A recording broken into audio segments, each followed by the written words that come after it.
What is going on, everybody? Welcome to another episode of the Knights of Teleria. And guys, we've got some exciting stuff to talk about today. We're going to be talking about, the new Longit champion. We're going to be talking about a little bit of empowerment and, faction guardians. And we're also going to touch up about server maintenance. A lot of us have been complaining about it, and we're going to be here to give Plarium some suggestions about what they could do to make it a little bit easier for them and less hassle for us. But before we get into the show, let me introduce my host. We have to my right the one, the only, Mr. JR Star 3. Jay, how are you doing? Doing pretty good day. It's been a pretty busy week for me. Still doing the business things. I actually finished an account takeover for mid game player, and now we're just doing the free rig gearing and I actually finally got a one key Ultra Nightmare Klambowski 94 million. So it was pretty nice. Nice. Congratulations. And to the top right, we have the one Gestal Gaming. Gestal, how are you, sir? Doing great, BLAZIN. How you doing? Had a great week. A lot going on with raids, so I don't know. I'm excited to talk. Get into it. All right. Yeah, me too, man. As always, we like to do the weekly question, right? And this week we are gonna be asking you guys. Let's see, where did I put it down here?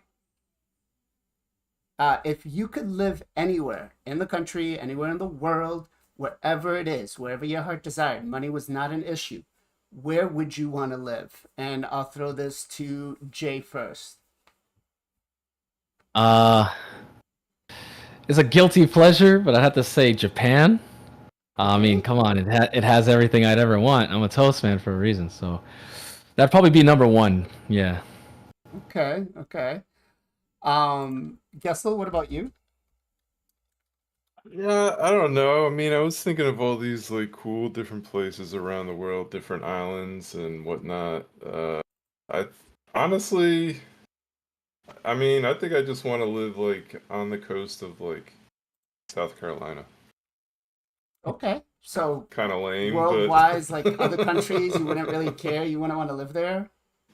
I don't know, man. It'd be like you have to learn a whole new language, or like a whole new culture. Like it'd be cool to visit, but I don't know if I'd want to like live anywhere there. Like I can speak English and whatever. I think it'd be easier just to settle in, with what I know. I'm old. I don't know, man. I'm old. Look at the grays. I mean, so for myself, I currently live in the US. I'm East Coast. I'm in what you call a little north of Boston. I would live in New Hampshire. But it does get kind of a little chilly here. Not that I mind the cold. Weather-wise, I mean, Mother Nature is, she decides what she wants to do. But I would definitely love to live in England, and that's mostly because of the accents. I just love British accents. I think they're so cool. It's just like British people can talk so much smack, but say it in like a proper tone where it's like, did he just insult me or did he just compliment me without even knowing what it is, right? But yeah. So today we've got a lot of stuff, right? Let me acknowledge some of the viewers first. Nas, thank you for joining. Olong, thank you for joining. Hope you guys are ready for a fun, exciting stream. But actually, real quick, what have you guys been doing this whole week? Jay, what about you? What's your plans been doing for the whole week? What have you been up to? Well, I mean, I kind of did. So I did an account takeover. I just rebuilt the clan boss team. Um, Talked a little bit about my thoughts on Sun Wukong, stuff like that, all my own stuff. But pretty much, I've just been working. Just been working a lot of jobs, side stuff, other than raid. Okay. Guess what about yourself? Yeah, finished up the Emic Fusion on my free-to-play and main account. Fired up about that. I've already built and booked on both accounts.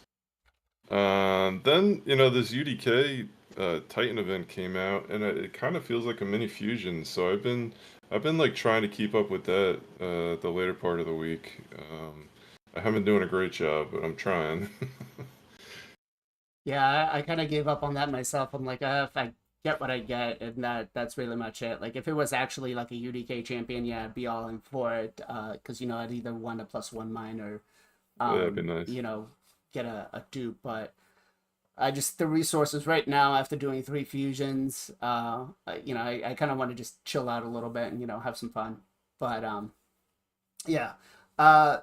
We have this free gear removal this week, right? And they did it during the weekend. So, what do you guys think? Good time, bad time? Has your community been satisfied with it? I'll throw it to Gestal first.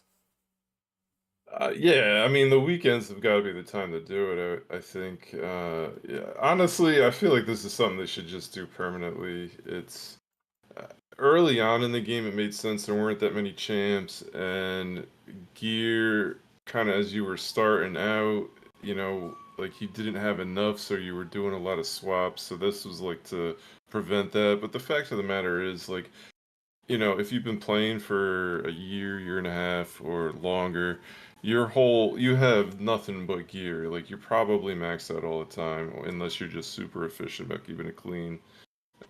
So I don't think swapping gear isn't really an issue anymore. They should just do it permanently. It's costs too much. Sometimes it's over 1 million silver, man. It's crazy.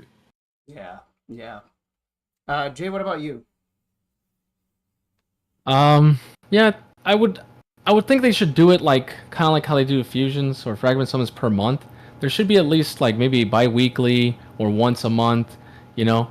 It's always pushed out, and sometimes it's in weird moments.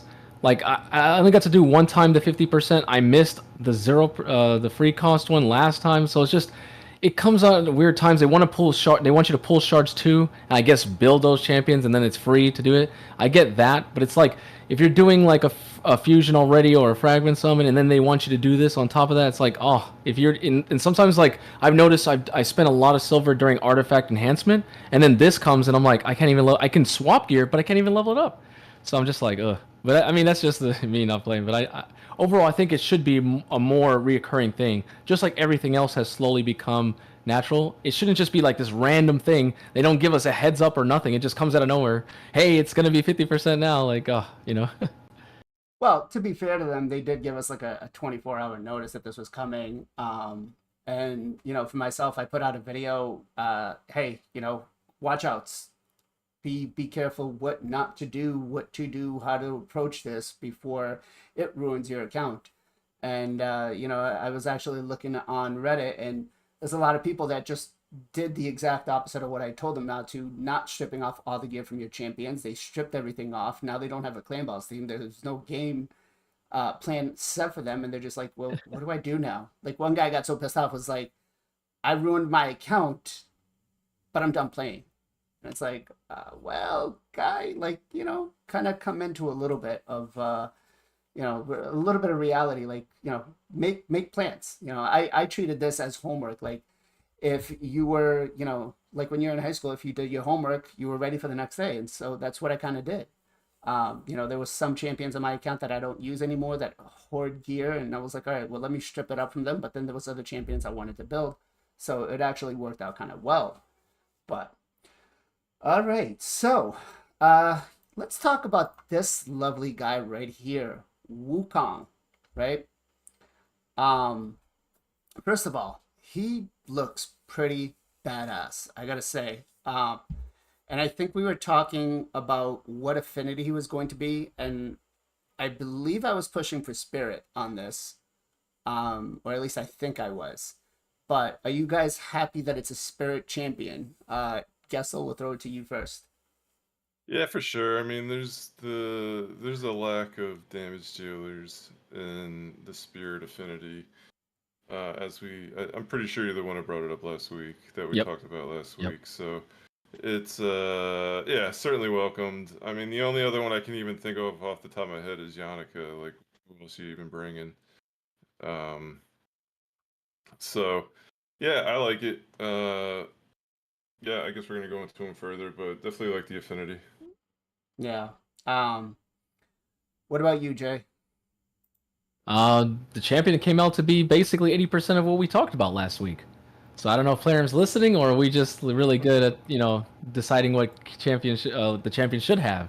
Now we didn't Yeah. call out that sheep. We didn't know about that. That's a Oh, little. But yeah. other We than gonna get into that. yeah, other than the A1 and like A2 ignoring defense, we talked about that. We talked about the staff ignoring defense and all that stuff. So overall, I think the champion's really good. And the fact that he's a free login, you don't have to do a fusion, no fragments, no resources, just logging in. That's crazy. Yeah.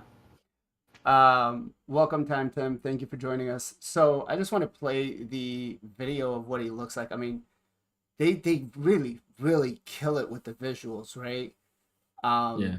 And I really thought he was going to be Shadowkin, like it really made sense, but they actually went with Skinwalkers, which Skinwalkers need some love too. They did get Uko, but I think that was pretty solid. Um, what do you guys think of the look? Like, happy? Does it fit the Shadowkin style, or does it fit more of the oh my god, Skinwalkers? Gessel, we'll throw it to you first. Yeah, I think skinwalkers probably make sense, right? Like they're normally like an animal of some sort that walks like a human, I guess. So I think it makes more sense. Now, obviously, like ninjas of Shadowkin, like they do dance around these things. He could certainly have a fit in Shadowkin, and I don't think anyone would have batted an eye. He certainly looks the part in terms of like his outfit and stuff, and like having a staff. Um, but yeah, man, they do a killer job. He looks awesome. I love the hair, like this huge hair kind of sticking up like a flame, and yeah, man, they as you said, they do kill it with the visuals. It's I think what a lot of people love about the game is that the characters like really do look good. Yeah. What about you, Jay? What do you think? So yeah, visually it looks nice. He looks like every other Wukong, let's be honest. Um, in terms of like, I like the one with Sun, right? Like the Sun Wukong, because he's normally like just a god, like in other games. But I like because I knew they weren't gonna just have Wukong, because you can't copy a name like that, right? But there's some things that I did think he was Shadowkin, because they did show the little teaser of him coming into the game, and he's Shadowkin stuff in the background. But then you start to wonder, he is a trickster, so maybe it was purposely tricked us. Our mailbox got tricked, like tricked as well, right? That's We thought true. something was That's coming, true. so everything is like, oop, you think I'm actually here, I'm actually over here. So I think that was the whole intention. They wanted to think he was Shadowkin, but he's actually Skinwalker. They wanted to think you could get him in the mailbox, but you actually have to log in. So it's things like that. Overall, if you think about Skinwalker, they come from a very gritty, dark. So when I saw that he's more like enlightened or light, it kind of I really want to know the lore. Like, why is he like that, and everyone else is like more gritty and dark and evil to a degree. So I want to see what's going on with him, if he got like blessed somehow by maybe some other god, or he believes in some deity other than Lumaya, or maybe he's connected to it. So I just want to know more on that, because why he became Sun Wukong instead of just regular. So. Okay. Yeah. Definitely agree with that. So, all right, let's start diving into the kit. Let's see how far off we were from last week's episode where we were discussing what he's going to have. His A1 Gotcha attacks one enemy, has a 25% chance, books up to 50% of placing a stun diva for one turn. The chance increases to 50% if the target has any buffs, which means 75% if he has buffs, 50% if he doesn't have any buffs.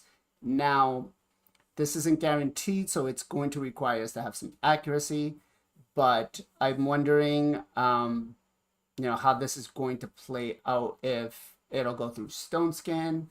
It definitely won't go through, I think, block debuffs, but let's throw it to Jay first. What do you think of this A1? It shouldn't go through Stone Skin, because Stone Skin blocks all buffs, debuffs. So, but I think it's an amazing skill. I truly do think it's. I was like, I looked at it the first time. I was like, I had to actually like do a double take and be like, what? Like, because I couldn't believe. I was like, whoa, okay. So it might not look a lot of us like a normal stun, but most people are gonna have the people that you want to stun have buffs anyways. You don't want that Sivy to take more turns so she can revive or dodges. So like that makes sense. Control the people that have buffs, right? So they can't keep reviving or buff more. So I like that. But it synergizes. We'll talk about the rest of his kit, but it synergizes with the rest, which I like that. If you look at the A3, so that is a really high chance to stun as well. Fully booked, we're looking at a what 75% chance if the target has a buff. That's insanely high. Most Legos like Vergam Car or other champions like Robar, they don't have 70 like chance to stun. It's like 50 or 60 or 65. Maybe even with fearsome presence, you can get this to 80% with a mastery. That's a very high chance to stun. So I think it's an amazing A1 actually. Gestal, what about yourself? What do you think? Yeah, A1s typically are pretty meh. Once in a while you get like someone with an AoE or what have you, and it does bring something. Definitely if you throw in a stun on a A1 with, as Jarec just said, with a fairly high chance of landing, that to me is, S tier A1. There's few out there, few A1s out there that are like really strong. Yeah, so I mean, I looked at it and I was like, not bad at all. 50-75% chance of placing a stun. Um, the only thing I would have maybe liked to see is be AoE and then decrease the percentage, right? So if we had it maybe 50% if they had buffs, 25% if they didn't have debuffs, and it was an AoE one, I think that would have been actually much better. But am I asking for too much? Maybe. I don't know. I do want to hear what chat thinks about that idea. What do you guys think? Do you think that that would be too OP, or would you be okay with it, Jay? No, not okay with that. I don't need to, yeah. I mean, because you have to look at the rest of the kit. If you're just looking, if he was just that like his main skill, and he was like a Battle Kazar that only has like 2 skills, and his A1 is like that, that'd be different. I could be like I could push that, maybe some passives. But like when all the skills he has that his skill kit can do, that's too much. Like this champion would, he's already gonna change the meta to a degree. You don't want him to be, oh, I built out my son Wukong in full stunning, Doom Tower waves. Nothing can ever take a turn anymore because it's always stunned. Like that just makes the game too easy for progression and stuff like that. They don't want to. Player doesn't want to just here you go. You don't have to build Sunset no more. You just A1 with the Sun Wukong, and you would just build them very fast in accuracy, and boom, you just AoE stunning every single bot. Like that's just too much. Faction Wars would be too easy. Doom Tower would be too easy. Arena would be just too toxic. Too many stuns going everywhere. Nah. But yeah. Fair enough. Fair enough. Gestel, what about you? Yeah, I think that'd be OP. I kind of like the single target. I feel like there's a lot of situations, and I'm thinking live arena. Obviously, as we go through the kit, he's gonna probably be strong in a lot of places. But just in terms of live arena, I like single target, especially if it's a strong A1. You can kind of pick who you want to be hitting. When you're throwing AOEs, someone's gonna throw a Mortu Macabre or something on you, and then you're toast. So. I like the single target. I'm fine with it. I like the percentages. The thing with this champ, like everyone's gonna have him, man. Yeah. Yeah. Everyone's gonna have him. Yeah. so Oh, we can't get too crazy. okay. Okay. I mean, I don't know. I don't think I'm being greedy with it, but we'll see. We'll see. Um, let's see. Olgar, welcome to the stream. Ace Gonzo, welcome to the stream, sir. Guys, make sure you go follow Ace over on Twitch and watch him. He is definitely fun to hang around with. Another content creator for Raid Shadow Legends, and he also does some like Mech Arena stuff too. So I do want to take a second here and answer a question from, I believe it's Time. Tantuan. So with login champions like this, Plarium tends not to release it to the content creators on the test server. They just release it out to everybody at the same time.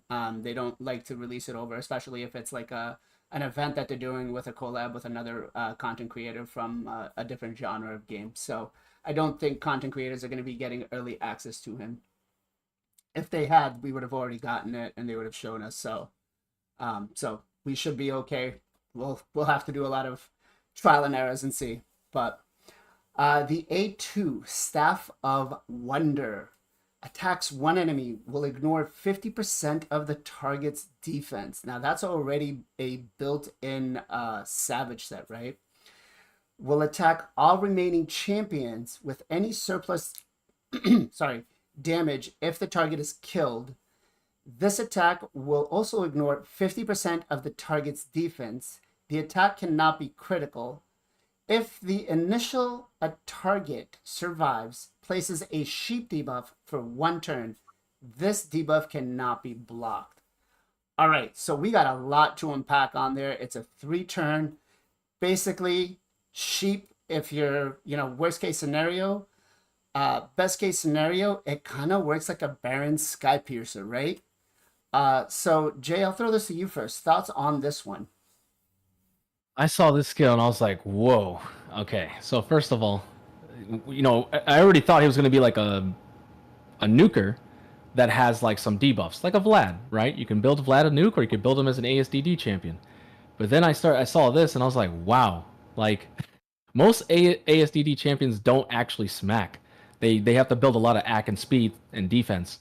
They don't really go on the crit or crit damage. But this could be a support. You could potentially build him with high accuracy, high resist, high speed, and not build any damage. But he's actually going to throw out a decent amount of numbers, not insane, but decent amount of numbers because of that A2.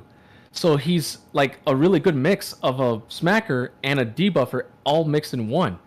That's really, really strong. You see that on like Void champions. You don't really see that on like non-Void. So that's pretty crazy. The fact that he also puts Sheep, which no one can do, is another game changer. And there's not that many people who can splash, right? Other than Baron. There's I think there's another champion, but there's not that many champions that can do that. So it's adding another layer of uniqueness to this champion compared to all other nukers, because he does something special on the splashing, he does something special on the sheeping, and the fact that it ignores 50% of the defense, kind of like a Rotos, So it is pretty insane skill. There's no reason it would be AoE because, of course, the splash. But yeah, I think it's a really, really good skill. And you know what's even crazier that made me drop my mouth? The splash itself, the surplus damage, also ignores defense. Even Baron doesn't do that. He only, he only ignores defense with his Skypiercer. But when you use the A1 on Baron and you kill someone, and they're like at 10%, you splash to 90%, it does big numbers, but it can still be mitigated. This splashing is 50% ignoring defense is on top of if you have them in Savage or anything like that. Like, just sounds crazy to me. Yeah. Savage, Helm Smasher. Man, it's gonna be big. Gestal, thoughts? Yeah, this is big time. Ignoring defense, splash damage. Draco, I think Draco A1 is the other champ. I got a reminder in my comments from a video the other day when I talked about it. So shout out to my man who did that, who reminded me on that, or who brought that up, because I kind of forgot about the Draco. After they nerfed his A1 a bit, but Or Draco. yeah. But the ignore defense is awesome. The sheep is crazy. Like, I didn't like when we were discussing this. Like, I threw out petrification when we talked about this. Like, that to me makes more sense. Because, well, sheep's not like a debuff. It was a blessing. Now it's a debuff. So crazy, interesting. Now here's my thing, because you see the green thing in each of his abilities there, right? Stun, sheep, black buffs. And you've already alluded to this. Accuracy.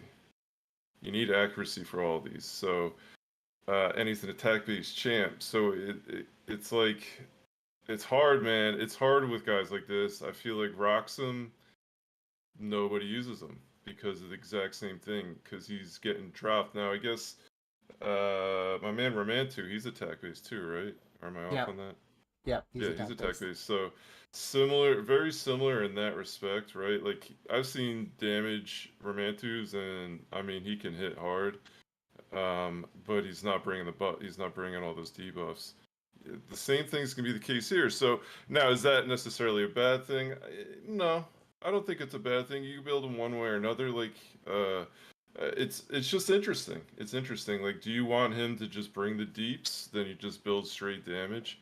But if you're looking for the accuracy, then you maybe throw the HP percentage chest on there and go like perception set, and and even bring someone who could increase accuracy, or accuracy lead, where maybe you can do like a nice mix of both. So it's crazy. It's crazy interesting with that sheep there.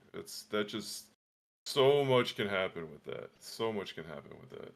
Like, is he gonna go over there and try and sheep someone like a Siphi with a 6-star polymorph, and both of them are just sheeped? Like, how's it gonna work out? Yeah, so I mean, he's going to take UDK out of the meta, right? If UDK survives, obviously we build UDK with Stone Skin. It can't be resisted, so UDK I think is going to fall out of the meta. You're gonna see this guy come in, sheep UDK, and the next part of his skill I'm a real big fan of, right?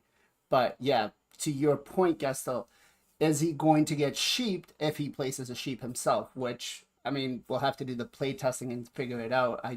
I'm leaning more into the area of yes, but yeah, it's going to be a fun time. 4 books, right? Books down to a 3-turn cooldown, it looks like. Or is it a 4-turn cooldown? Books down to a 4-turn. Books 2 or 3. 3. Okay, yeah, it is 3. Yeah. So sheep is going to be 100%, can't be resisted. So you could essentially just build him as a nuker, strip, or just place the sheep on UDK or whoever it might be. Now here's the question. If you're going to build him with accuracy, because of this skill, do you take the polymorph blessing for him? Do you increase your chances of placing a polymorph if somebody, puts a debuff on you or anything like that? I'm interested to find out what you think. Gestal, I'll let you go first. Yeah, certainly not a bad thought. If you're building accuracy, obviously, he's an attack-based champ, but if you're building him with accuracy, maybe you want to just try and build him tankier, so take the extra defense that polymorph brings. Yeah, anytime you have accuracy, polymorph is more intriguing, especially under 6-star awakening, because then obviously you have a much better chance of it landing. Right. And just to bring up, I don't want to jump way too far ahead, but the passive would be nice with polymorph too. Jay, what about you? He's a 1-3-3 champ. I mean, what's not to like? I always tell people that 1-3-3s are really great. You can build them 3 different ways. That's what's beautiful. Most champions, they only get 2 or even 1. You don't even get that. Like, he's able to go straight damage, AC speed, or AC speed, and you cut a little bit of AC for the resist, and you can, now people trying to sheep you don't get sheep. Mm-hmm. Now, we haven't got to the passive yet, but the 8th... Would you be taking the polymorph blessing on him, though? That's the question. Would he be a great candidate? Yeah, I mean, if you're not, common sense, if you're not going to build him a nuker only, then you would build Soul Reap if you're going nuker, right? Or something else in that lines. But you could go Crushing Ren, you could go Soul Reap, you could go whatever you need on this nuker, right? It's Sun Kong, Wukong, like that. But if you're not, and you're going to use accuracy, then of course you would use sheep, because the whole kit has sheep in his kit.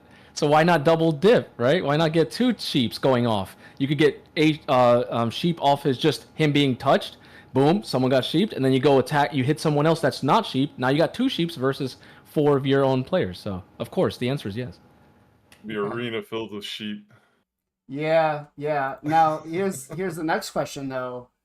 Do we feel that Plarium's going to start releasing champions with sheep debuff? And if so, does it make sense for us to take that blessing? But we're gonna have to wait and see if Plarium's going to give us more champions like that. Buster's Choice, welcome to the stream. Kimbo, welcome to the stream. Zardas, welcome to the stream. Thank you for joining us, guys. All right, so now we have the A3. Now you see us. And I was kind of, I wanted to see what was going to be the animation for this. Which, I really hope he multiplies to 10 of the champions, just like him, and just starts AoEing everybody. But attacks all enemies. Before attacking, steals all buffs from the enemy, then places a block debuffs for 2 turns. Books down to a 3-turn cooldown with 3 books in it. Yeah. I have some playtesting I really want to do with this one, but Jay, I'll throw it to you first. Thoughts on this one? There's not that many champions that steal AoE buffs, and if there was Gamuron that tried to steal maybe 1 and then spread it, but it's not great enough because I have a Gamuron and I didn't bother building him. There's other champions that can steal like Madam and then put blocked buffs, block debuffs buff.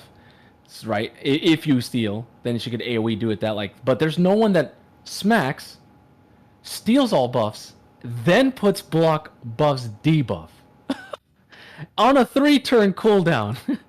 That's insane, crazy, and it synergizes with the rest of his kit. Because if they have buffs, he stuns them with the A1, and if they don't, cool, you're gonna kill them faster. So I think it's insane. Okay, Gestal, what about you?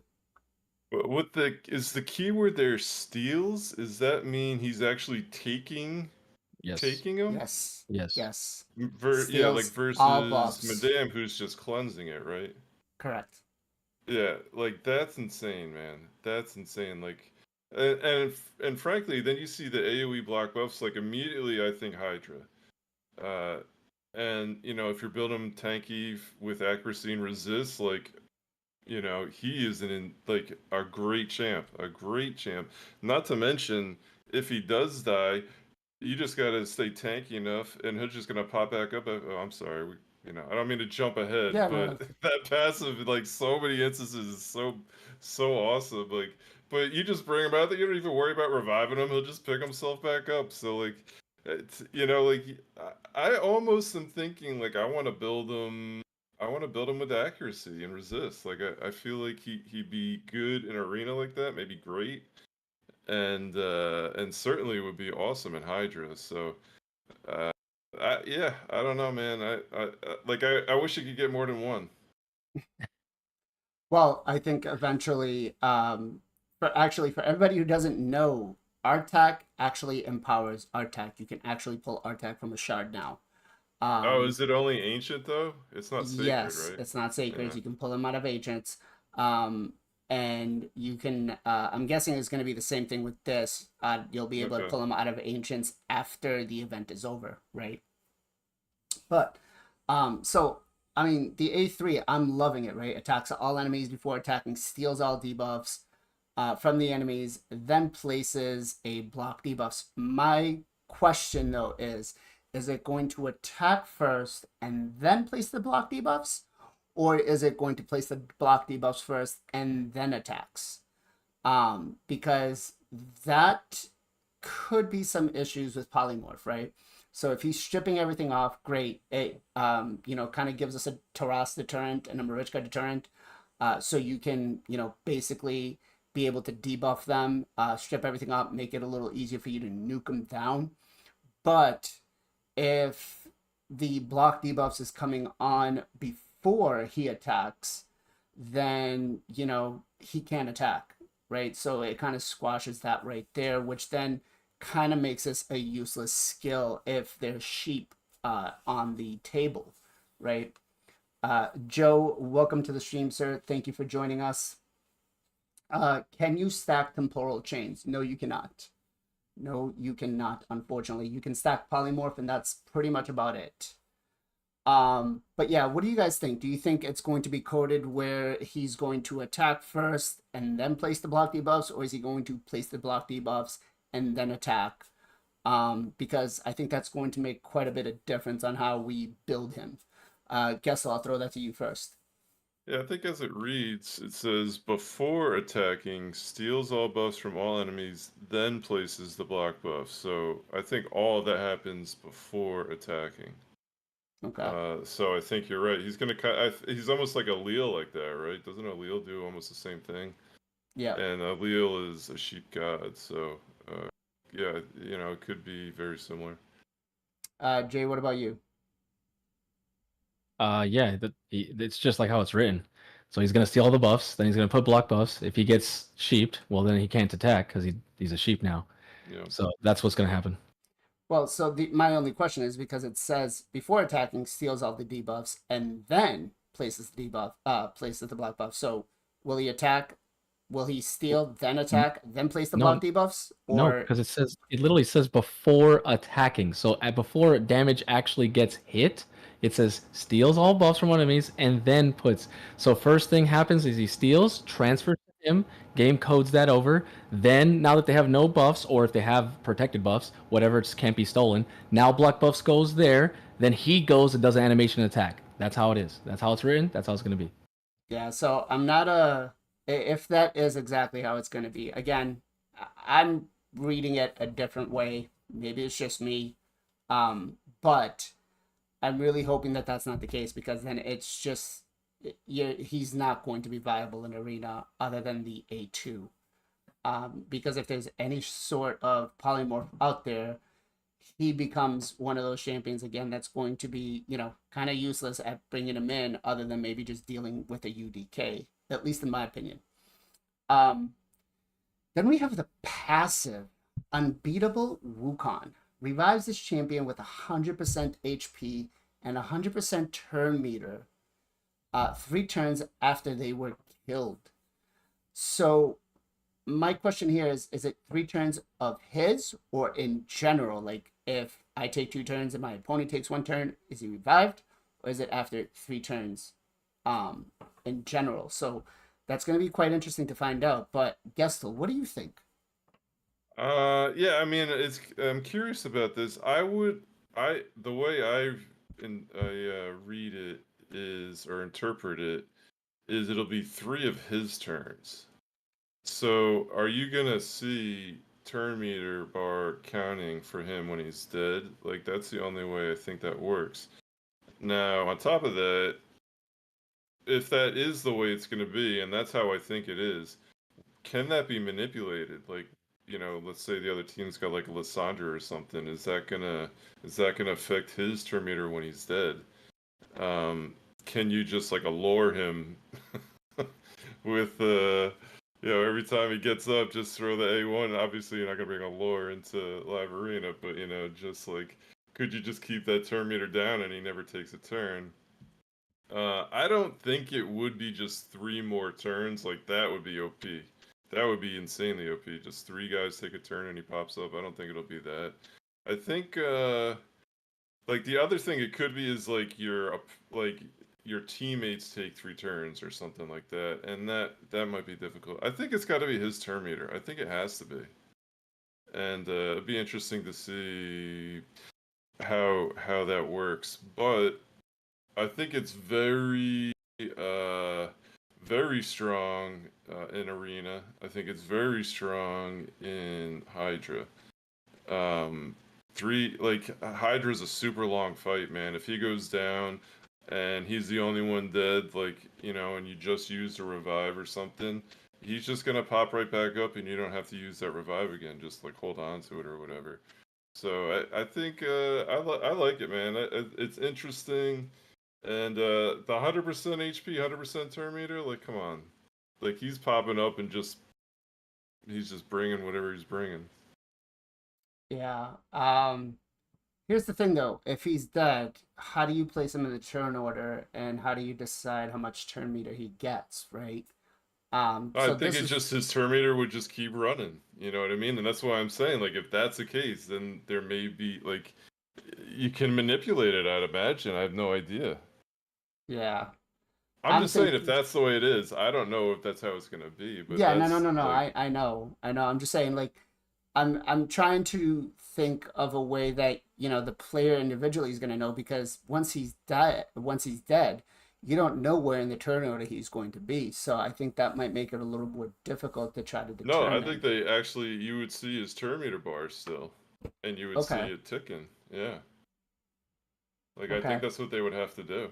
Um, what about you, Jay? What do you think? So there's going to be two ways that it's going to work.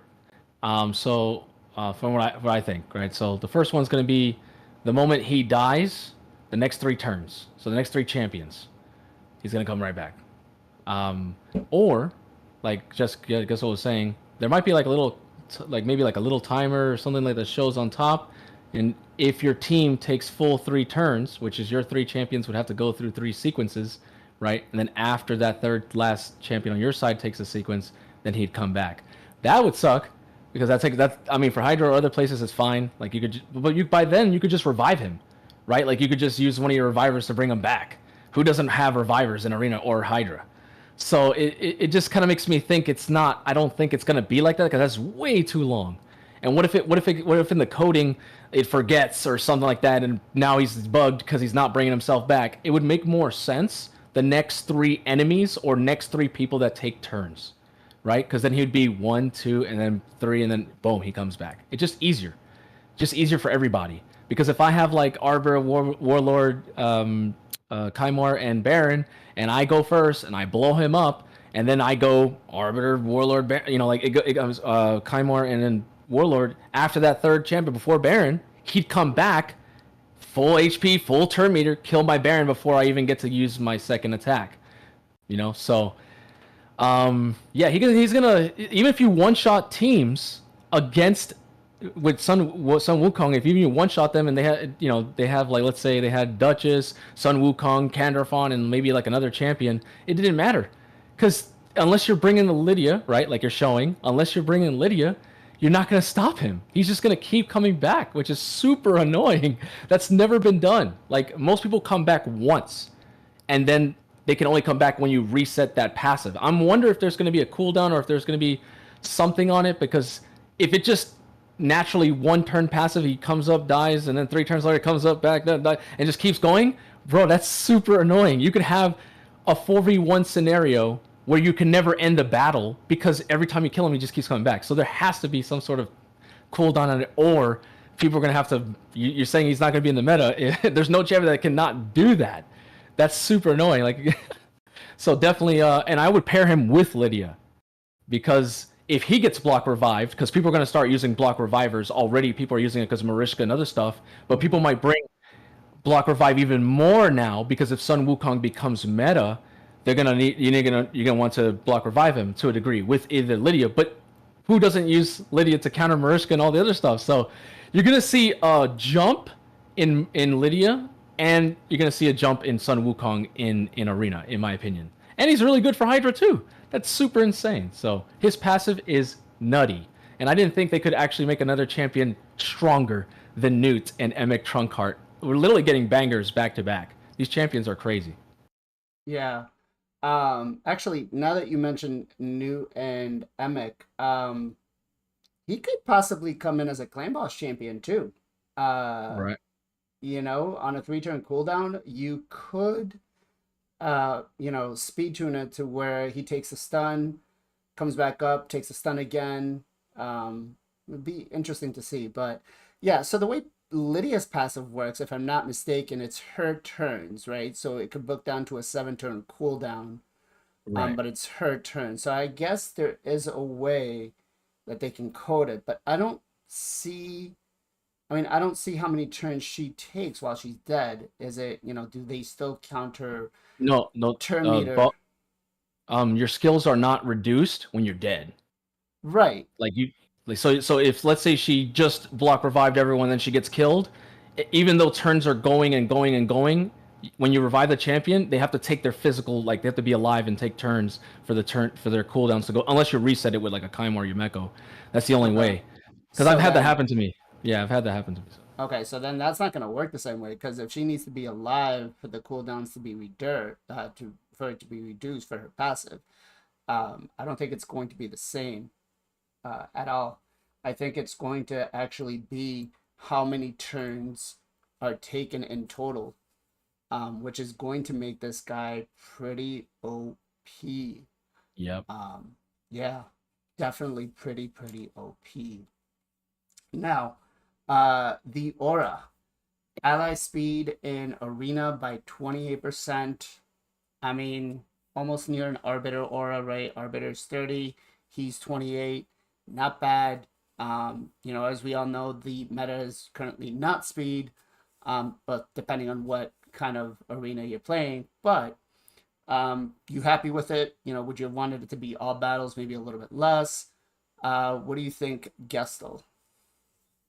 Yeah, I think it's fine. It's a high number, so specific to arena is fine with me. It's you bring him and like an RB, and you can kind of into live arena, and you can kind of guarantee that you got a speed lead. That's nice. But yeah, I guess it kind of makes sense too. If you're building him accuracy, the extra speed would be nice too. So I guess it makes sense in that respect. As a damage dealer, coming with the speed's a little awkward, I guess, but it still could work out for you. The auras don't always have to make sense. I think they just try to like evenly distribute them throughout champs as they release them. Jay, what about you? What I think about a 28% speed lead? Correct. I mean, now you could be literally early game. You don't even need Arbiter. You got an insane early Arbiter. Morton McCabe, Lysandra, Gorgorab, Sinesha. These are strong epics and legos that Skullcrown that have like 23-24% speed lead. Some of them all battle, some of them arena. But that's not it's not like it's good, it helps, right? But like getting a 28 is huge. Like Astrolith is one of the only champions that can actually get that high.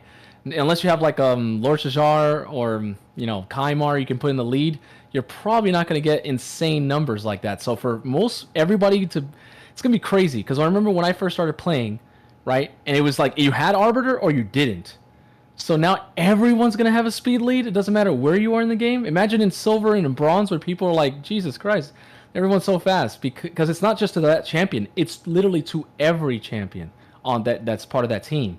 That's a lot. 20% is a lot, especially if they have high base speed, right? Because your aura is not based on what you build. It's based on the actual base speed of the champion. So if you're talking about like 105, we don't know what his base speed is. If it's 105 and more, Jesus, this champion's going to be crazy. I thought Nut was nudie. This guy's going to be even crazier. So I think it's amazing. So yeah, it's a solid aura. Granted, it's only for arena, but now everybody's going to have that same aura. So, is it going to make a big difference? I don't think so. I still think, for earlier game accounts, it's still going to be who tries to go first. So you're still going to build speed, but all in all, not bad. Let's see. The question I want to ask you guys now.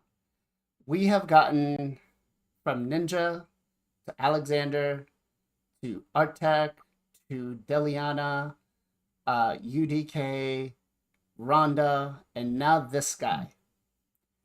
Face value, looking at him just like this with the kit. Who or where do you place him? Do you place him at the top of the tiers of what we've gotten so far? If so, why? Do you place him at the bottom? Let's throw this to Jay first. Well, the meta has changed, right? So if we're not just thinking about just the meta, then I guess it changed. My opinion would change. But in 2023, is the equivalent to like a Ninja when Ninja first came out, right? So people were at different areas of the game. There was no Iron Twins. No one had like, and if you didn't have poison explosion teams or seer comps, Ninja was your saving grace. It literally carried your whole account. literally, like clan boss, Doom Tower, everything, dragon. So would this champion do that? He's not gonna be insane. Like in Doom Tower, he'll help you, but he's not gonna be insane there. I think where he really shines is arena, which people need arena stuff right now because it's so cancer because everyone's wearing stone skin and stuff like that. So I definitely think he's gonna be insane. I would say he's probably like, because I liked Ronda too. She had like good AOE. She had a good passive. She was able to put block passives and block, these type of debuffs that no one really had unless you were super end game and had Ramontu, right? So like people who could just come in the game and have it and have counters to stuff was really good. So I really like that. So I would say on his level, he might eventually be better. Like, because no one uses Ninja in Arena. He's only PvE. But this guy can still be used in PvE and PvP. So his value is going to be really high up there.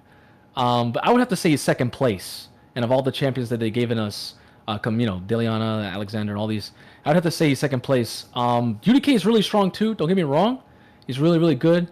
But UDK does have to have a lot of different stats. You know, you have to have high resist, high defense, high HP. Because even if you build him slow, he can still die if you don't have the stats. This guy's going to still do a lot of things for you. A lot of people don't have a lot of AoE strips. This is the first AoE free strip champion. If you don't have Madams, if you don't have Sathalias, if you don't have... So giving the whole community an AoE strip is huge for a lot of areas. You know, Hydra, Arena, Doom Tower. It's big. Most people don't have that. So I really put his value high up there. Okay. Just curious, who do you have as the first one? Well, Ninja, Sun Wukong, and then UDK. Okay. Okay. Um, Gestal, what about you?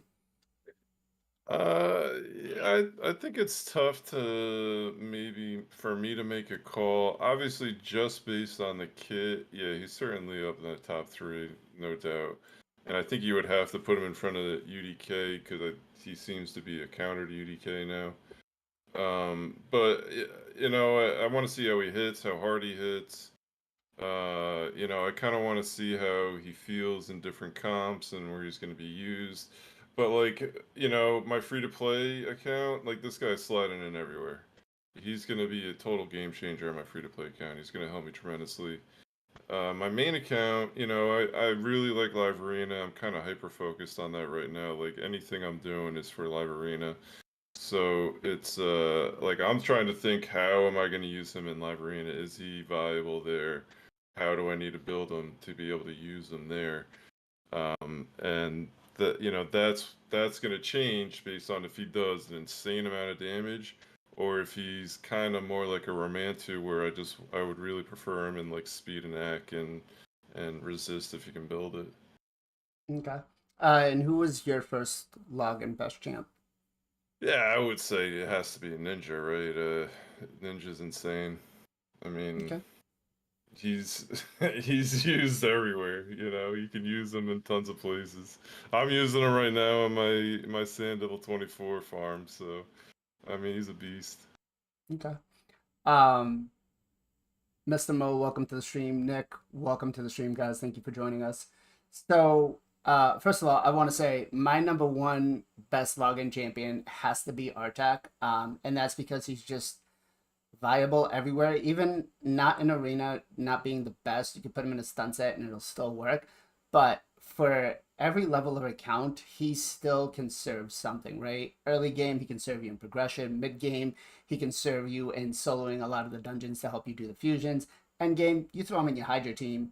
He's gonna fit in there in one of the three teams you have. So, but for me, this guy, I think he might make top 5.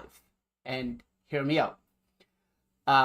So Ninja does fall in the second category, right? UDK does fall in the third. Now, fourth, I have to go with Ronda. Ronda provides arena-wise so much versatility, and can even do some stuff in Clan Boss, at least early game. This guy coming in at 5th for me, just the kit's great, but it's got too many things. Like, I'm gonna need to build accuracy, I'm gonna need to build damage, I'm gonna need to build speed.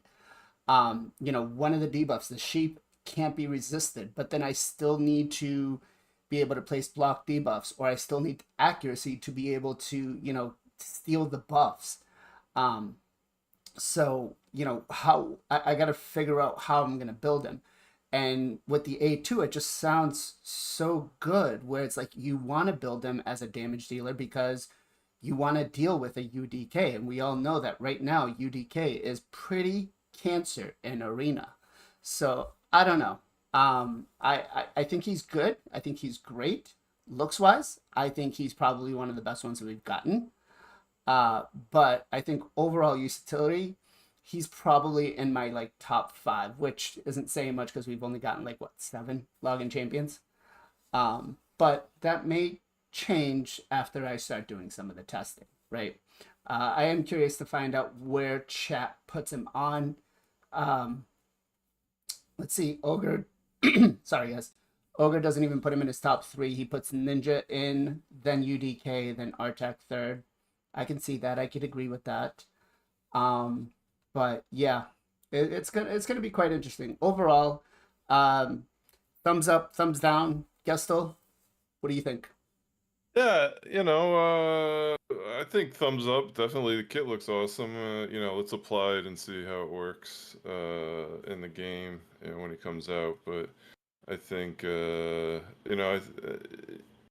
a lot you can do with it. I think that makes him interesting for sure. I give him a thumbs up. Okay, Jay. Definitely a thumbs up. Think about it. Ninja dies, you gotta revive him. Artak dies, gotta revive him. Ronda dies, gotta revive him. UDK dies, you gotta revive him. He revives himself. That's all I have to say. Yeah. All right. So yeah, there is Wukong. I mean, we get to have what, 2 more days until we get our hands on him, or is it going to be tomorrow? I think they said either the 22nd or the 21st. I've heard a lot of dates, but I'm curious to see because that itself hasn't even been handled down. So we'll have to see. But that is Sun Wukong, man. I am excited to see. I am excited to play around with him. Are you guys going to book him right away? Or are you going to do some testing Yes. without books? You're going to book Yes. him right away. What about you, Yep. Gestal? Yeah, I normally wait for CVCs to book, but yeah, I'll definitely be throwing books in them for sure. Yeah. Speaking about books, a total of, what is it, 11 books. What do you guys think? Is that too much? Good enough? That's average. No? Yeah, about you can't guys? be mad about it. Obviously, less is better, but they haven't really been doing that too often. So this seems to be the norm these days, between like 10 and 12. Okay. Yeah, I not too bad. I mean, most of the stuff, and that's the thing is, most of his stuff is going to be a damage Right. base. So that's kind of where I'm like, that's where it kills me because it's like I'm gonna invest all these books to get the damage, but then I still have to build the accuracy in it. So unless he smacks kind of like a Baron with the A2, it's gonna be kind of hard. I mean, and depending on how the passive plays too, you may not even have to build him with any speed. You build him the same way you build Baron, nice and slow, smack with the A2. Once he dies, comes back up. You know, we'll have to play and test it. So it'll be interesting. I got 4 accounts that I'll be getting him on. So we'll do some different builds. But all right, so moving on from Wukong. We're going to talk about something one of my viewers asked me to cover, which was champion empowerment and champion guardian ring, right? For the faction guardians. How do you decide what to do? Who do you decide to, if you have a full roster of faction guardians, who do you decide to empower, right? So let's say right here on my Bannerlords, if I pulled an extra, I don't know, whatever champion I have, let's say Marichka, right? Then I'm able to upgrade somebody. Who would you, upgrade, and what your thought process is. I'll throw this to Gestel first. Well, I've been playing the game for a while, and I have a tremendous amount of extra champions.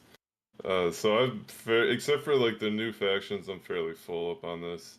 But the way I approach it is like honestly, I don't empower anyone unless it's like gonna be someone I'm using and like they are really gonna benefit from it.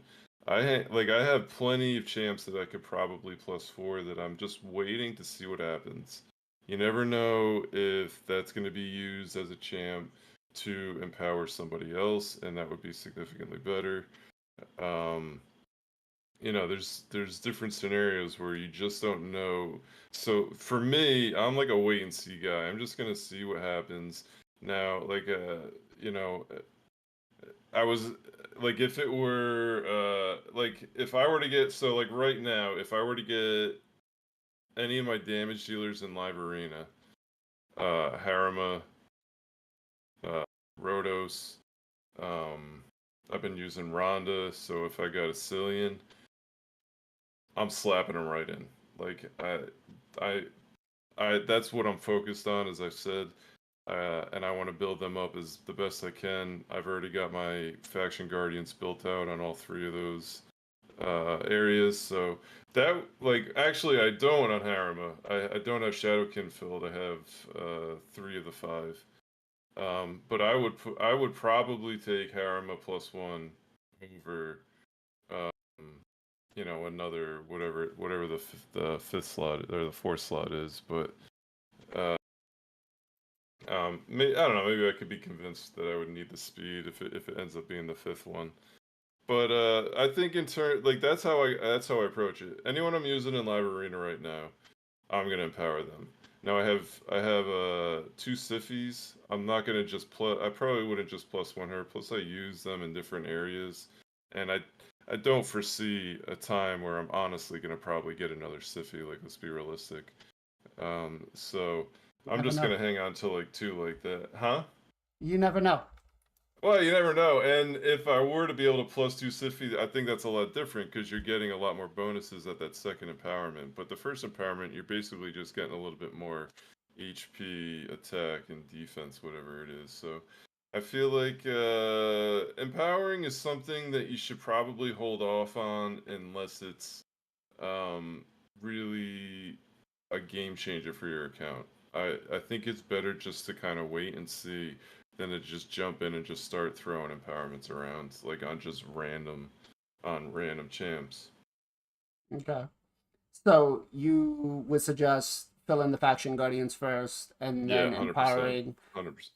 based on, what area of the game you think you enjoy most, right? Yeah. Okay. Fair enough. I can see that. I can agree with that. Jay, what about you? So I would say 90% of people should make sure they get their faction guardians filled up. It just makes sense. You get speed, you get defense, you get HP. I mean, the Great Hall does that. So if your Great Hall is not great, right, and you're pulling shards, but you can actually supplement your non-full Great Hall yet with the faction guardians. You start plussing, then you're hurting that specific faction, right? Because you're like, oh, I got a +2 Rhodos. Cool, you have a +2 Rhodos now, but you're mid-late game, right? Like hypothetically, this scenario, right? Cool, your Rhodos can do more damage, but all your undead could have been, better. They could have had all HP, all defense, more AC, which you don't have a full Great Hall. So this is why I always tell people, when it comes to empowerment, you want to wait for the right moment. You have to know, like, for instance, I have 3 Cupiduses and 3 Rhodoses, and I still have not empowered any of them. I'm still using them in the faction guardians. I want to, but no. Until it's completely done, and I'm like, well, I have so much space now. What do I do? Who do I want to power? That's when you can kind of go, well, I can switch out, these champions and it sounds like a long time for most mid to late game players because you have to pull lots and lots of shards. But this type of area wasn't designed. It was to help everyone to a degree, but it helps the people who had a lot of champions, right? Because people were complaining that they had tons of dupes. So I think you should definitely, fill up your faction guardians. And I know it's going to take probably 1.5 to 2 years, kind of like it almost took me 2 years to do my Great Hall. But if you just put in the time, trust me, you'll see every little thing come at you. But if you do want to I only use Rhodos in arena, so there's no point in me, faction guardian, then fine. Then give yourself a +3, +4 Rhodos. If you really you're about that and you only use that champion 70% of the time because you have other champions you use. But that's the only time I would tell people to empower. I've seen people empower Rosins just because I have a +1 in Rosin. I'm like, why? Are you actually using Rosin? Then why would you just keep them in the faction guardian? Would have been nicer. It's too late now. Got a +1 Zavia. Yeah, I've seen some crazy stuff. So yeah, be careful. Yeah, so the consensus I'm getting from you is fill up faction guardians first, and then don't worry about empowerment until you really have to. Right? Yes. Okay. So I have a different perspective on this, and it really comes from being an endgame player. And yes, you could see that my account has quite a bit of faction guardians filled up. Right, I've got at least more than half. Right, um, filled up, and my thing is filling up kind of what Gestal was going at is where you enjoy the game most, right? And if you're enjoying live arena more, um, and you have the gear, right? If you're an end game player and you have the gear for particular champions, especially if they're going to be your nukers, like example, my Leorius. If I brought him into live arena, he's going to be one of my better nukers. Uh, is it really worth it to, +1 him? Or is it worth it for me to get, if I had the 10% extra attack, to give myself the 30% accuracy? Because accuracy at this point in time isn't really such a great thing in arena, right? So no one really enjoys live arena. There's some people out there, Ace. There's some people, um, but I feel like a lot of it has to do with the gear and the builds, because the 10%, the only one that I really like is for the speed. I think the accuracy and resistance, quite honestly, should be changed with the defense percentage. That way you're getting the first 3 stats that you really need, that you could use on your nukers, that you could use in game to kind of build everything else. Because the 30 accuracy and the 30 resistance, I feel like we could probably find that out. And by the time you get to this spot where you have 8 legendaries that are dupes, you're not really needing the extra accuracy, right? I don't know. Do you think that we should switch, or Plarium should switch the resistance and defense spots? I'll throw it to Gestel first. Yeah, I think that kind of makes sense. I'm not really sure why they did it this way. I don't know what the rationale would be, but yeah, I think it would make more sense if the defense was with the other ones. But yeah, I don't know. I don't know why they did it that way. Seems kind of out of order. What about you, Jay? What do you think? If we could change it, that would be cool. But am I okay with the way that it is? I think it's perfectly fine. Like I said, most players. Let's say you got one faction, right? And one faction, because let's say undead, and you have enough to do almost all the way to the speed. You go only to defense, or right before defense, because we're talking about if we switch them. If I had to choose between 10% defense, which is mitigation, or having more resistance so I don't get debuffed, or more accuracy so I can build other stats like speed, right? I just re-geared my champions. I didn't need to build them for resistance for clan boss, right? So, but I did need the accuracy on some champions, but mostly defense. So if I had to give a toss up, that is like 30 accuracy and 30 resist is a decent chunk. It's like half a 5-star gear versus 10% defense is 1/6, like of a 6-star gear in terms of boots or chest. You have to remember, a lot of people need accuracy and resistance when they're progressing their accounts. These things they're not designed for all end game players.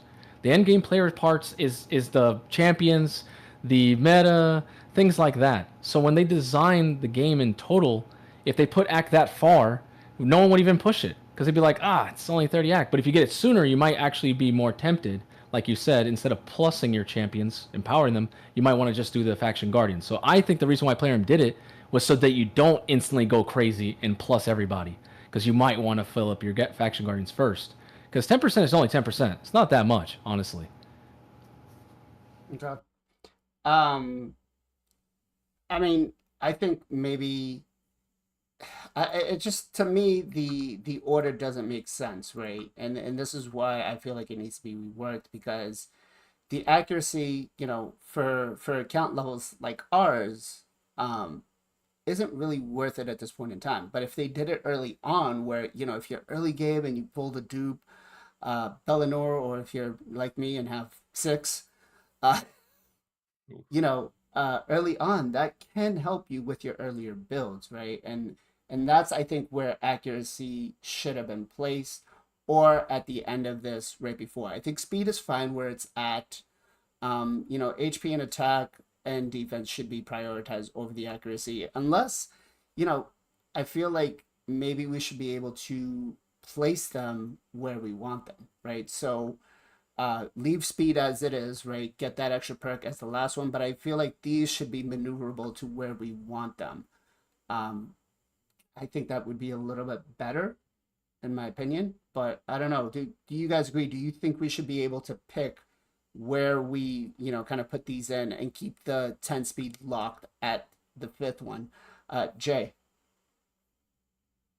So you're asking if we should be able to move what stats per faction? Basically, yeah, in general. So if you should be able to, if you're early game and you want accuracy, then every faction guardian you have and every faction should give you accuracy at the start. You pick accuracy to go, then HP, then defense, then attack. But then it's across your whole account. It's not per faction. Right. Oh, that's crazy. Keeping speed where it is at the fifth one and not being able to move it. Right. There's a reason why it's done like this. If you look at the way that it's already done, like I said earlier, Plarium already thought this out. You're not going to give people speed right from the beginning. It's going to change. It changes the game. Like, because you're supposed to farm, get gear. If they give you, this is why a Great Hall doesn't give you speed, right? You're supposed to value it. Like, that's why it's hard to get. We get Arbiter. She has that aura speed, right, for Arena, because it's hard to get fast. So they're not going to do that. There's no way. Would I like that? Yes, but then that changes everything, because now late game and end game, someone can someone can super optimize their faction guardians to have things back and forth, and then someone's like, it's too nutty. It needs to be balanced, because everybody has to have like similar things, so we all grow together. Not like, well, this person really optimized their Great Hall and their faction guardians and their area bonuses. Look how fast they progressed. While this other person's like, hey, I'm trying to do the same thing. It's not working because I don't have those dupes. How fair is that? Like, so I don't know. I think the way they have it makes sense. I don't like the attack being so up there. I actually think accuracy resist would have been a little bit closer to the HP. But other than that, I mean, it's balanced. If I had to choose between 10% defense and ac resist, I'm gonna go for the ac resist all day. Especially now with Sheep being out there, especially everyone needing 500 accuracy in Iron Twins. You need tons of accuracy for Sand Devil, for Hydra Nightmare. It's a lot. People don't realize how you don't have to sit there and put an accuracy banner. If I can get the right perception set, I can actually go defense on my banner, right? So it's different. So I value accuracy and resist pretty high up there, honestly. This is why I tell people to go from the Great Hall, right to left, right? You go accuracy first, then if you want to, some people go resist, or they go defense or crit damage, depending on where areas you're focusing on. So if you look at there, it's balanced for a reason. I don't like attack there on the second spot.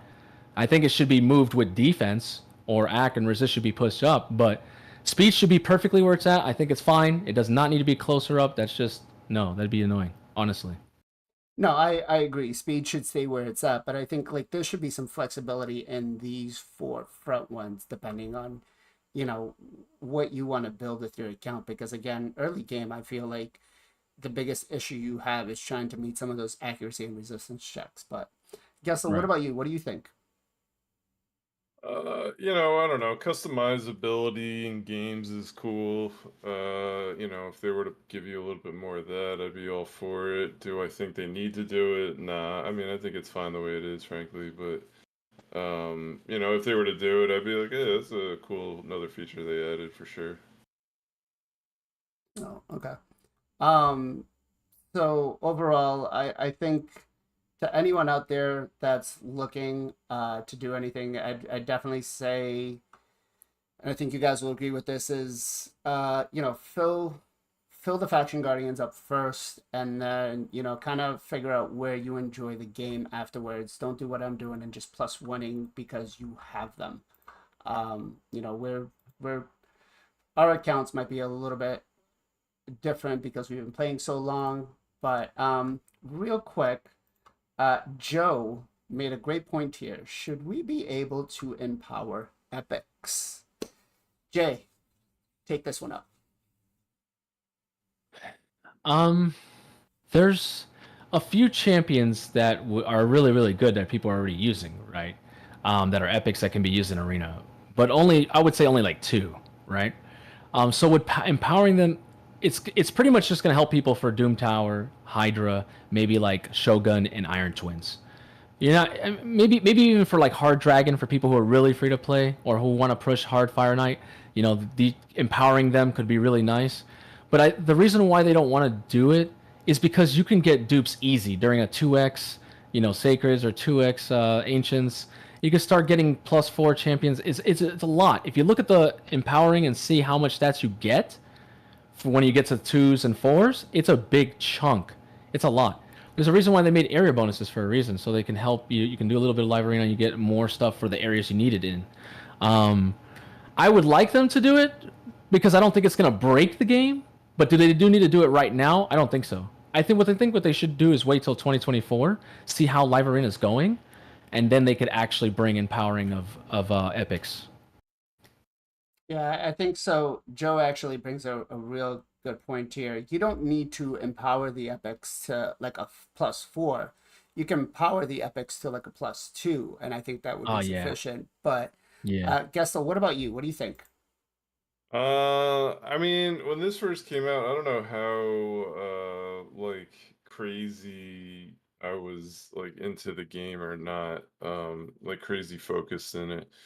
But I kind of thought they were a bit ambiguous. I don't remember if they said specifically only legendaries, because I started hoarding like Madams and like other champs when they first announced this, because I thought we were going to be able to +4 everything, or empower everything.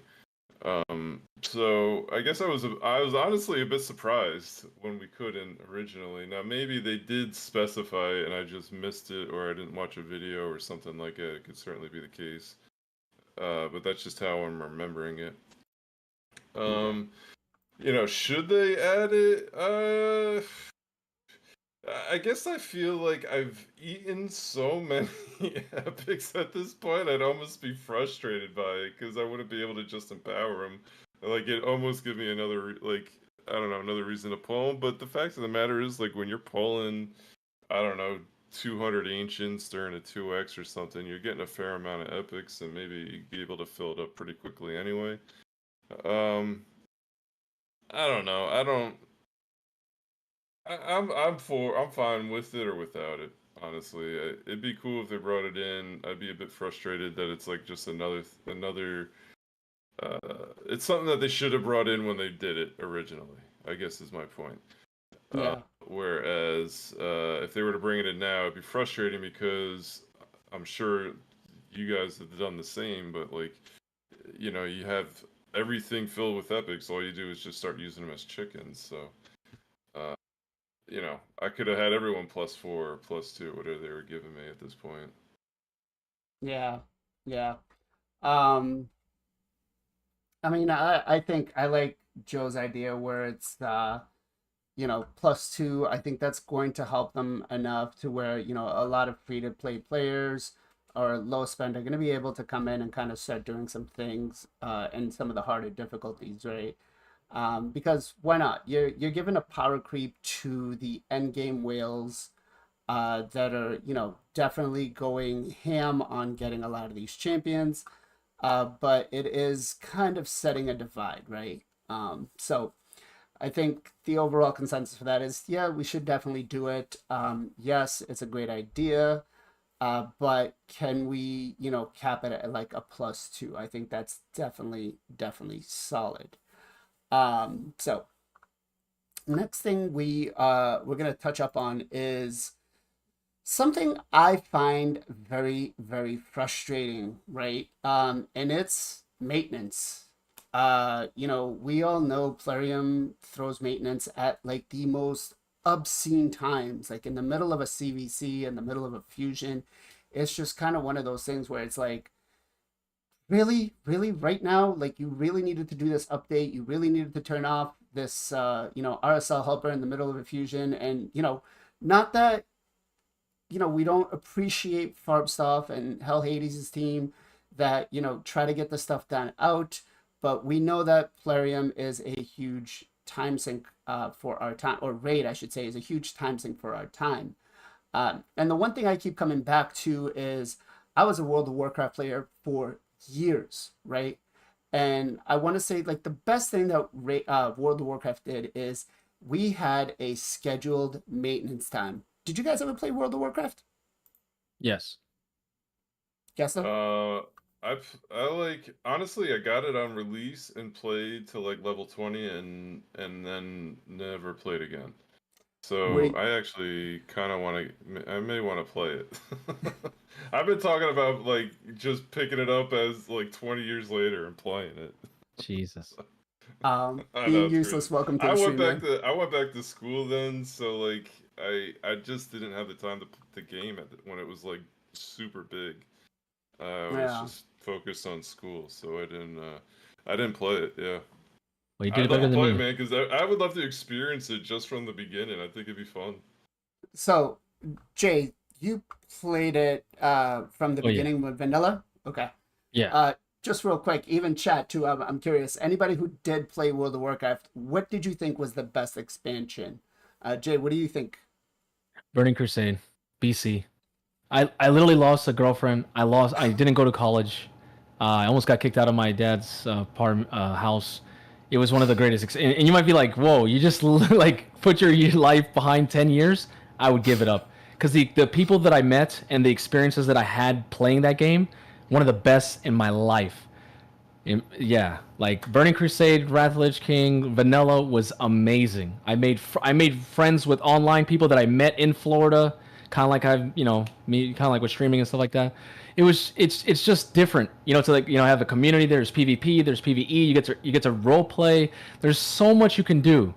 And then after like Wrath, it just kind of like slowly declined because of player base and other things that were happening in the game.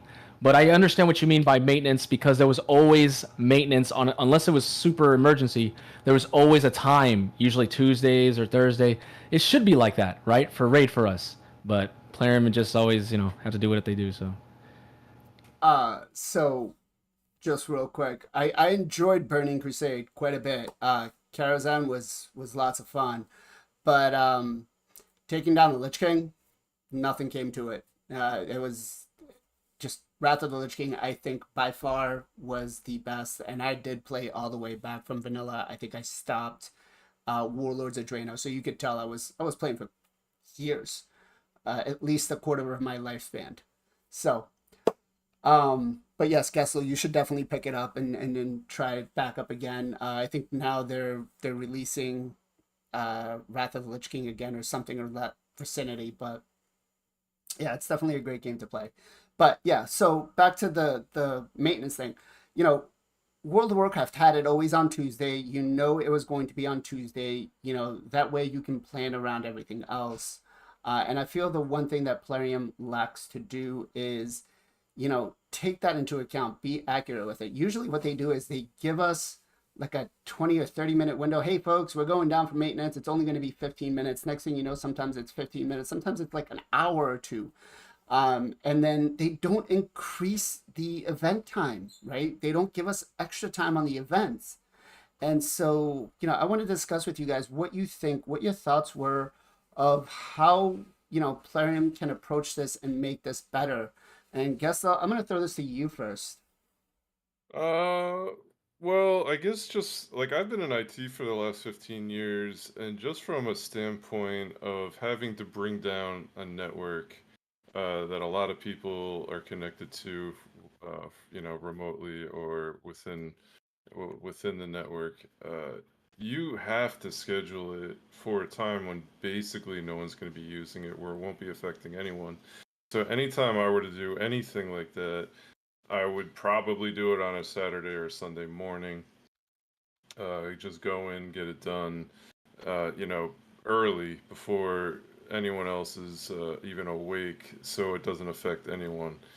Um, you know, it, I feel like this is a big enough company and a big enough game. They certainly have the money to be able to manage their updates better. I'm not gonna say it's really ever affected me negatively. Uh, Typically, I'm over on the West Coast, so typically uh, these updates tend to happen when I'm sleeping, so it doesn't really affect me that much. I have seen them as late as like 12 o'clock out here, noon out here, which is super late over in Ukraine, and it would be like 3 o'clock for the East Coast. So, I think it's something that they could certainly manage better.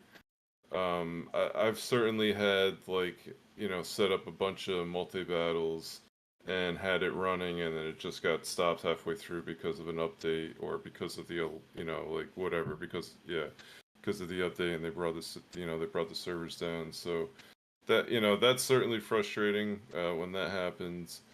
In terms of, I think if it is, as to your point, with the with the events and tournaments, I think if it is like an obscene amount of downtime, yeah, they should most certainly tack it on to things like that.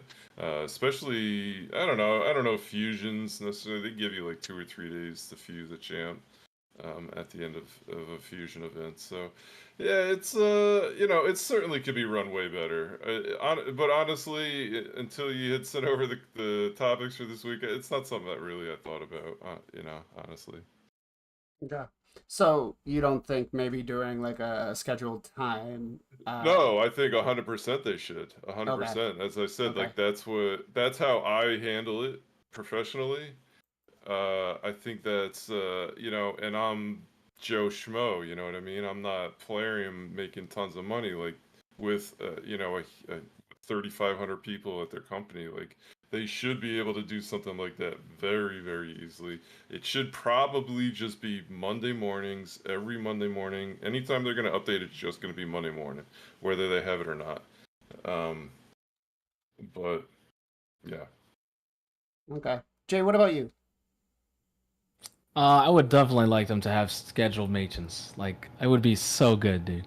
In terms of actually them like giving us more time, stuff like that. I always look at it. This is just another way that Plarium handles themselves. I've known this company 4 years now, so you gotta take what you can take from them because they always can do better, but they usually kick themselves in the feet. That's usually how they are, and then we have to fix their game for them to a degree. So I would definitely like to have scheduled maintenance. I think it should be probably right after people are doing Classic Arena or TTA during Sunday nights. So Monday mornings would be a good time, right? They're gonna release information. They get back in the office. They can do a maintenance there. They can tell the content creators, right, here you go, prep your videos for this information. After the maintenance, everybody gets to log on. Boom, all the information, videos go on YouTube, blah, blah, blah. It would work together like that, right, if it was Monday. Tuesdays and stuff like that, that's CVC around that time, so I would rather not have it on that day. And Thursdays and Fridays, there's summon rushes, and champions sometimes come, like fusions or champions were released during that time. So I think Monday would be a great time. Okay. Yeah, I think scheduling it out, at least I feel people would be less upset if we knew that every Monday after Plat Arena reset, like an hour after Plat Arena reset, servers were going to be down for even an hour or two. I think people would be okay with that because they can plan, right? They can be ahead of the game. They know that, hey, I don't need to waste my time. I don't need to run my dungeon or whatever it might be. I can take that into account whether I'm doing a fusion to be ahead of the game, or I can take that into account on what I should be leaving on the farm, if I should farm whatever. But I think Monday would be the best day, quite honestly, because again, it's after reset. Um, it's not going to interfere with CVC. It's probably the least most active time, I should say. And doing it on a weekend, I don't agree with, because that's when most of their player base is going to be, playing this game. And so, a lot of players are, going to be pretty frustrated, and I think that's going to be one of the things that would kill it, the kill rate if that happens. But So Plarium, if you're watching, just do us a solid. Do scheduled maintenance like an hour or two after Platinum reset. You know, just bring down the servers when we know we can account for it every week. Alleviate the stress and aggravation from us of having to, do some fusions in the mist or doing it during a CVC, because, it's just a pain. And, granted, I feel that if they did it this way, people would be less pissed and wouldn't even be demanding rewards, to be quite honest. I mean, if I knew that it was going to be down, then fine. I wouldn't be so upset. You wouldn't have to give us compensation for something like that, to that extent. What do you guys think? Jay, would you demand compensation if, it was a scheduled maintenance? Would you be okay if they didn't give you compensation and said, okay, Monday from 1 to 2 or 1 to 3, whatever, the servers are going to be down, game's not going to be playable? Would you see yourself as somebody who wants to get compensation for that? In the grand scheme, like even the compensation doesn't help me. Would schedule maintenance help me? Not really, because in the morning I have to go to work, so it doesn't benefit me either way. But if I think about it as a whole, right, for most of the players, right, free to play, let's just say, or mid to late, it's going to help them because that free resources you didn't have. This game is an extractor. It extracts resources from you, right? So if you're getting more for not doing anything, that's a really good thing. That's why people like promo codes. That's why so even though people might complain about maintenance, it's actually helping. Now, if you're super end game, that extra silver, that extra, 1 or 2 multi-battles, it's not going to be that game changing. You're just like, oh, cool. It's very rare when I put a promo code or get something from Plarium where I'm like, wow, that was insane. Unless it's Christmas, right? Unless it's during that time where they really give us like Lego books and 5, 6, star chickens and stuff like that. That's where you're like, whoa, that's good. So would it really help us to give, if I had to choose between schedule time or compensation? For me, it does not change at all. But for most of the players, I think it would be nice to know when maintenance is going to be. But let's be honest, they follow through as best as they can. I mean, they don't want to get leaked stuff, but things still get leaked. So overall, I think it's just something we deal with. It's part of the game, and if they ever do fix it, I hope they do it on Monday. But if they're not, hey, people get free resources, and you can't get mad if you're getting free shit. So, Gestal, what about you? I don't know. I feel like they're pretty good about compensation when it comes to downtime. I don't necessarily keep track, and it's certainly not every time they've got it. But I'll take free stuff all day. I mean, I'm never gonna be mad or not and say they shouldn't do it. But like they do compensate. Typically, it's just like an energy refill, a clan boss key, and an arena refill, right? Like typically, it's that. I feel like if it's a much longer one, then maybe they'll make it a little bit better. But I don't know. I don't know. Maybe make it a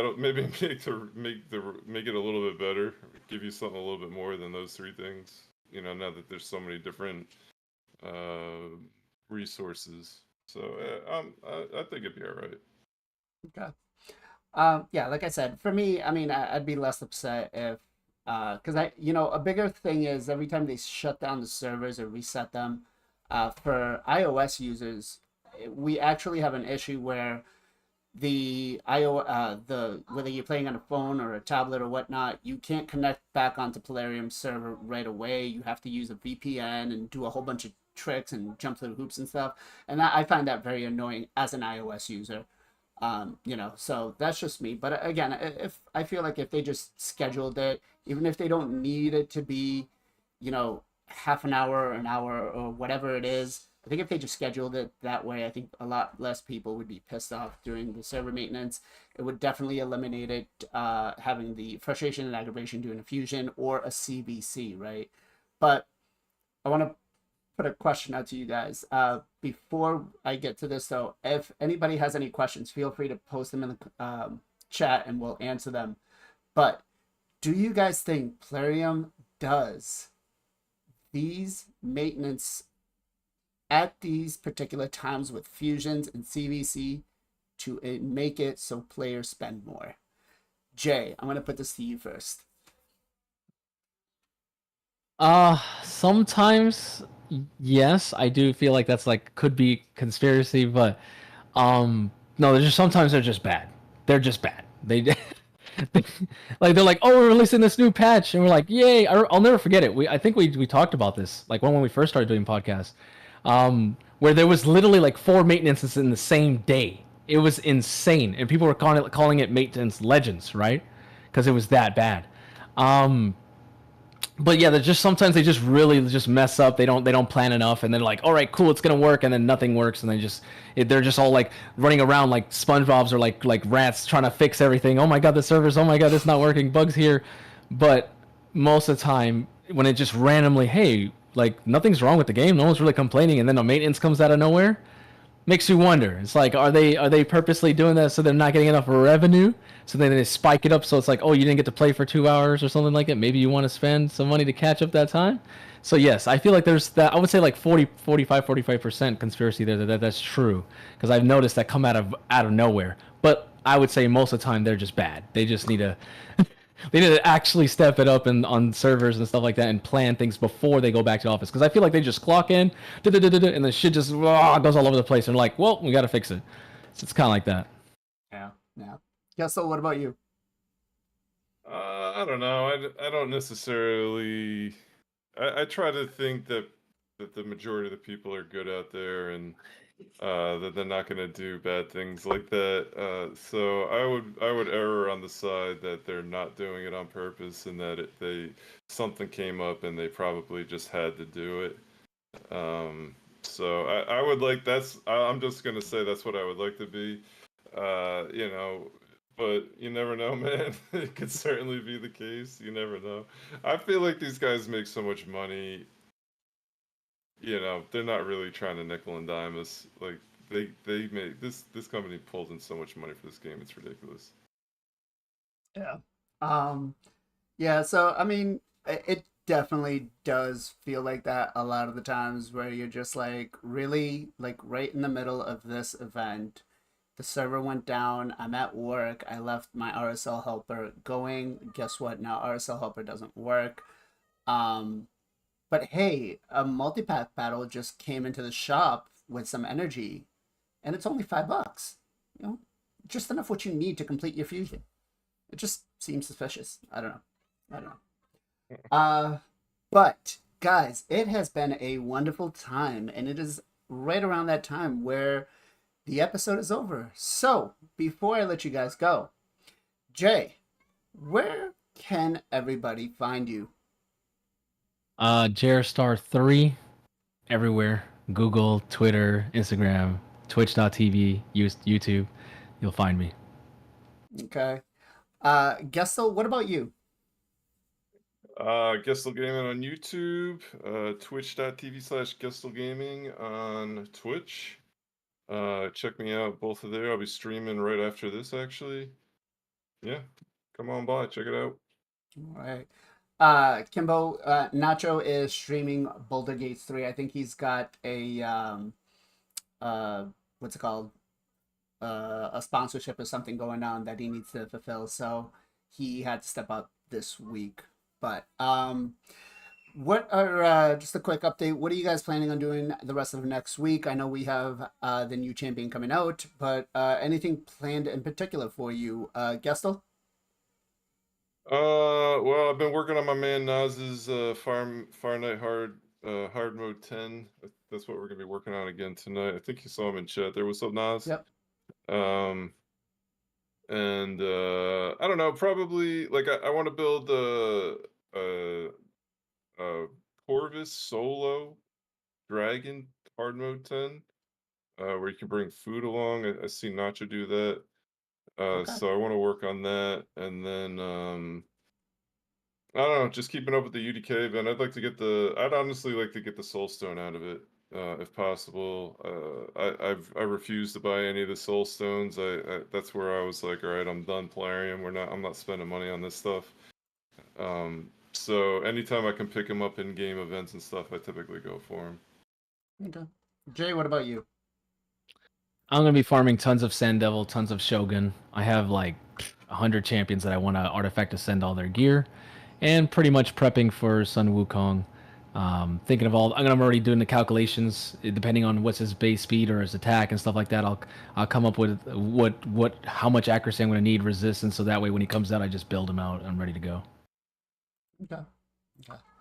As for myself, just gonna keep going at it, waiting for Sun Wukong to come out. I do have some videos I'm going to be planning on for both being fully booked and unbooked.